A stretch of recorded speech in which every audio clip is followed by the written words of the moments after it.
পুরো ঘটনাটা যে পরিকল্পিত সেটা বিটিভির ধারণ করা ওই ফুটেজ দেখলে বোঝা যাবে। বিডিআরের সকল সদস্যের অস্ত্র সমর্পণ করার কথা থাকলেও হাতে গোনা কয়েকজন তাদের অস্ত্র জমা দেয়। ছোট একটি টেবিলের উপর যখন বিডিআর সদস্যরা অস্ত্র জমা দিচ্ছিল, ঠিক একই সময়ে অন্য বিডিআর সদস্যরা অস্ত্র হাতে নিয়ে বীরের মতো পাশে হাঁটাহাঁটি করছিলেন। ঘটনার এখানেই শেষ নয়। অস্ত্র সমর্পণের নাটক শেষে যারা অস্ত্র জমা দিয়েছিলেন তারাই আবার জমা দেওয়া অস্ত্রগুলো হাতে তুলে নিচ্ছিলেন। বিটিভির ক্যামেরাম্যান হয়তো ভুলক্রমে নাটকের বাইরের ওই দৃশ্য ধারণ করে ফেলেছিলেন। 25 তারিখ রাত যতই গভীর হয়েছে, সরকারের ষড়যন্ত্র ততই দিনের মতো পরিষ্কার হতে থাকে।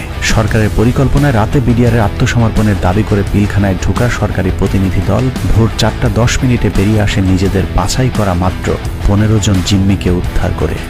এরপর নাটক শেষে পরদিন সকাল শুরু হয় আরেক নাটকের মধ্য দিয়ে। 26 তারিখ সকাল 9টায় কৃষিমন্ত্রী মতিয়া চৌধুরী, জাহাঙ্গীর কবির নানক, জাতীয় পার্টির চেয়ারম্যান হোসেন মোহাম্মদ এরশাদ, আইন প্রতিমন্ত্রী কামরুল ইসলাম এবং ব্যারিস্টার তাপস আবারও পিলখানার 4 নম্বর গেটে উপস্থিত হন।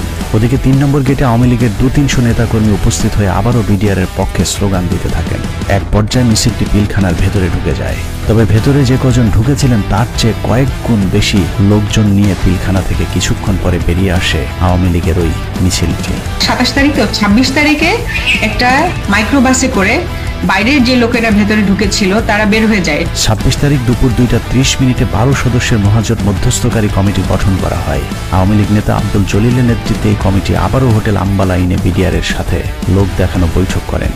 বৈঠক শেষে স্বরাষ্ট্রমন্ত্রী সাহারা খাতুন, জাহাঙ্গীর কবির নানক এবং মির্জা আজম আবারও 4 নম্বর গেট দিয়ে পিলখানায় প্রবেশ করেন। বিকেল 5টায় শেষবারের মতো আবারও ঘোষণা দেওয়া হয় বিডিআর অস্ত্র সমর্পণ করবে।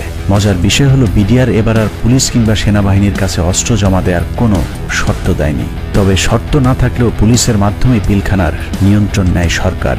এর পরপরই শেখ হাসিনা জাতির উদ্দেশ্যে ভাষণে বলেন, পরিস্থিতি এখন সম্পূর্ণ সরকারের নিয়ন্ত্রণে। নানা ধরনের গুজব ছড়িয়ে পরিস্থিতিকে ঘোলাটে করার চেষ্টাও মহল বিশেষ করছে। সে বিষয়েও সকলকে সজাগ থাকার আমি অনুরোধ জানাই। 27 তারিখ বাংলাদেশের মানুষের ঘুম ভেঙেছে ইতিহাসের নারকীয় এক হত্যাকাণ্ডের সাক্ষী হয়ে। শোকে বিহ্বল জাতির মেধাবী 57 কর্মকর্তার ক্ষত বিক্ষত এক একটি মরদেহ যেন গোটা জাতিকে দুমড়ে মুচড়ে শোকে স্তব্ধ করে দিয়েছিল।